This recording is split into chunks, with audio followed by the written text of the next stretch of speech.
10,000 years. 10,000 years of silence. Every empire that ever sailed into that sector never came back, no wreckage, no signal, not even a scream on the emergency channel. 3,000 warships from the mightiest fleet in the galaxy, gone in a single night, like they'd never existed at all. Every star chart marked it the same way, in blood-red letters: do not enter. Then, one busted Tuesday morning, a dying human freighter with a crew of 5 drifted straight through that warning line.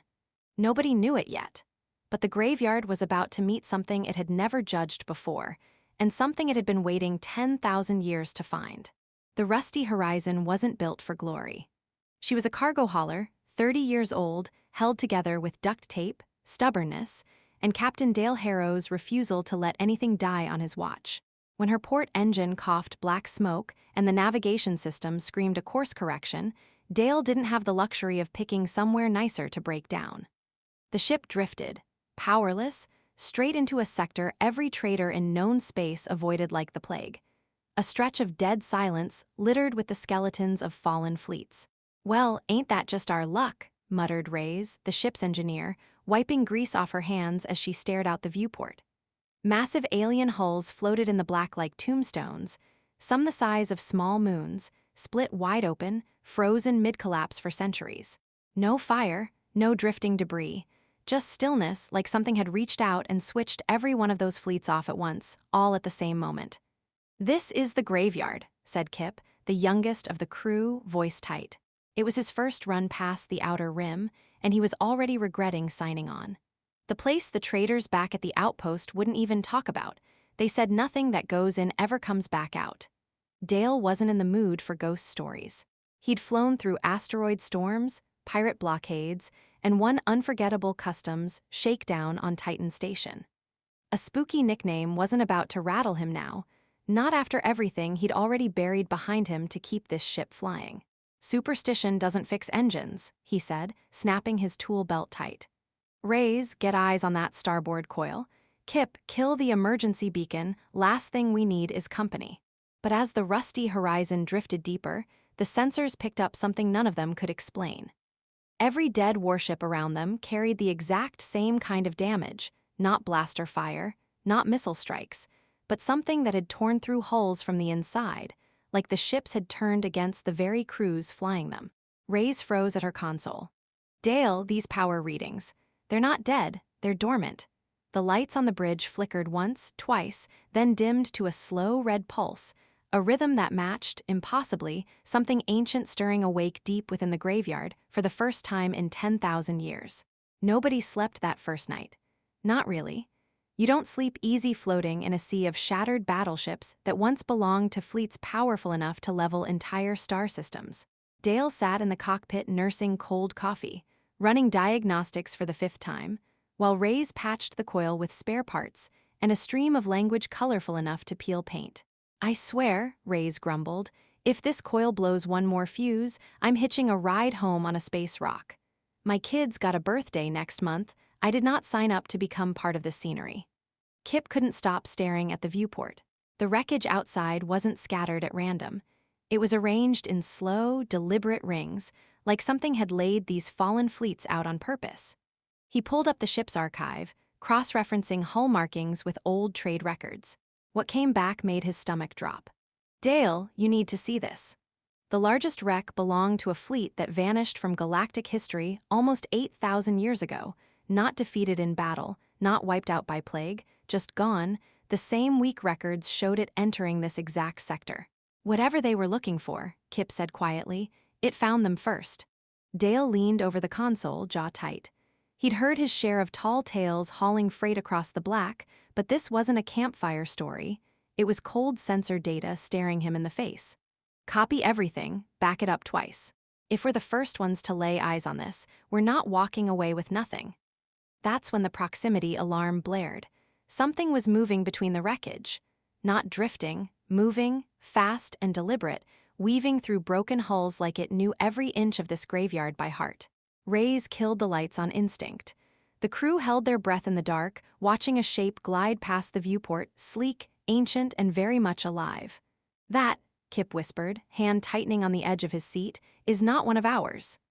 Dale's hand hovered over the comms panel, pulse hammering in his throat. Whatever was out there hadn't attacked. Not yet.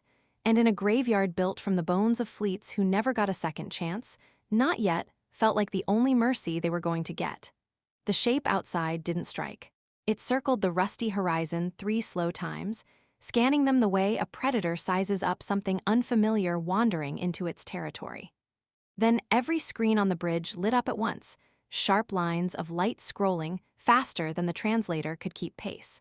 "It's hailing us," Reyes said, stunned. "It's actually hailing us." Dale straightened his jacket like it mattered and opened the channel. "This is Captain Dale Harrow, freighter Rusty Horizon. We're not here looking for trouble. Engine failure brought us into your sector, plain and simple." A long pause. Then a voice answered, cold, mechanical, older than anything the crew could measure. It called itself a Sentinel, left behind to guard this sector and erase anything foolish enough to come searching for what lay buried at its center. "You are the first to speak, rather than flee or open fire," the Sentinel said. "In 10,000 years, none have done this. State your purpose or be erased like the rest." Kip's hands were shaking, but Dale didn't flinch. He'd talked his way out of pirate boardings, hostile checkpoints, and one memorably bad bar brawl on Europa Station. He wasn't about to freeze up now. "We didn't come looking for a fight, and we sure didn't come looking for whatever you're guarding," Dale said. "Our engine's shot. We want to fix it and get out of your way. That's the whole story." Another pause, longer this time, like the Sentinel was processing something it hadn't accounted for in 10,000 years of judgment. A crew that didn't panic, didn't grovel, and didn't reach for a weapon. "Every fleet before you sought power," it finally said, something almost like weariness threading through the cold precision of its voice. "Conquest, advantage over rivals. I have erased them all, one after another, for longer than your species has kept written history. You seek only to survive and leave. This is unfamiliar." "Buddy," Reyes muttered under her breath, "you have no idea." The red pulse through the wreckage outside slowed, almost thoughtful now.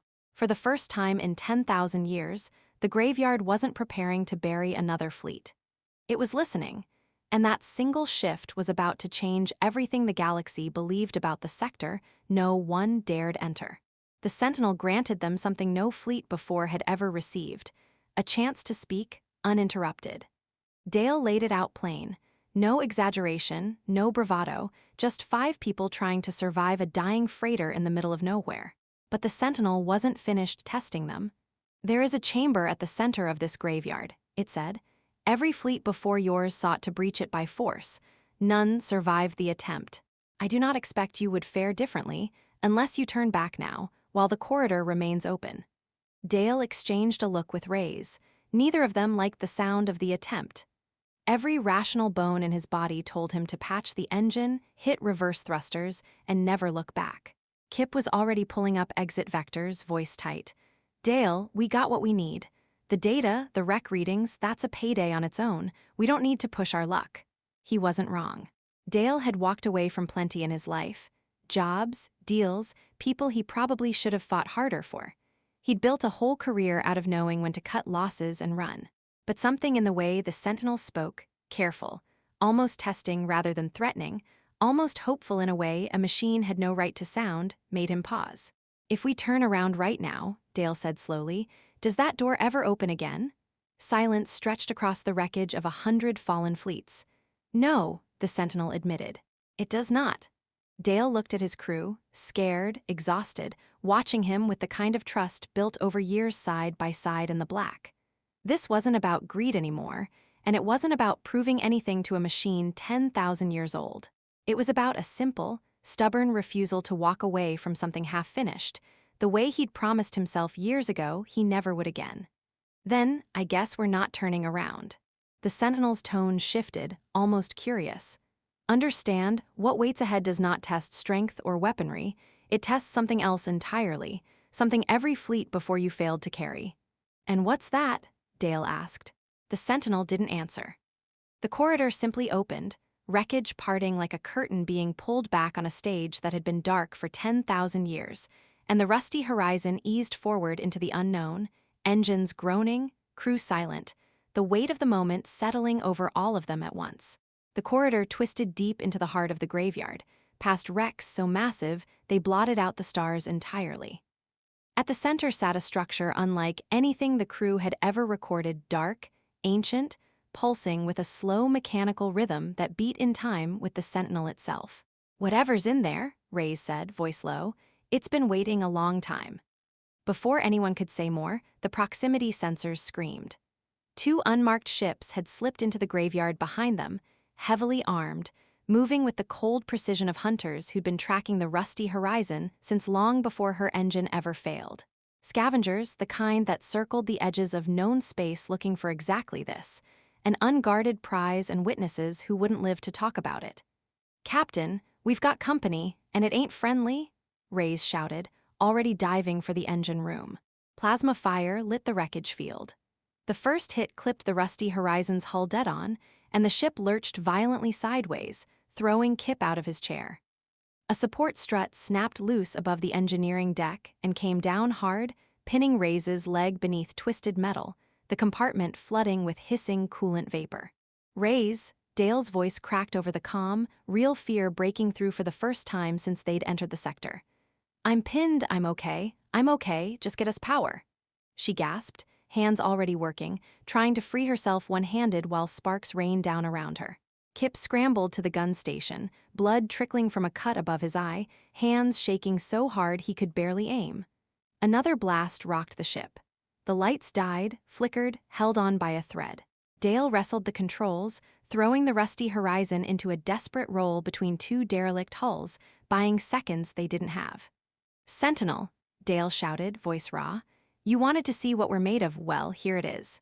My engineer's trapped and my ship's coming apart, and I am not losing anyone tonight, not after everything it took to get this far." For one unbearable second, nothing answered. The chamber stayed sealed.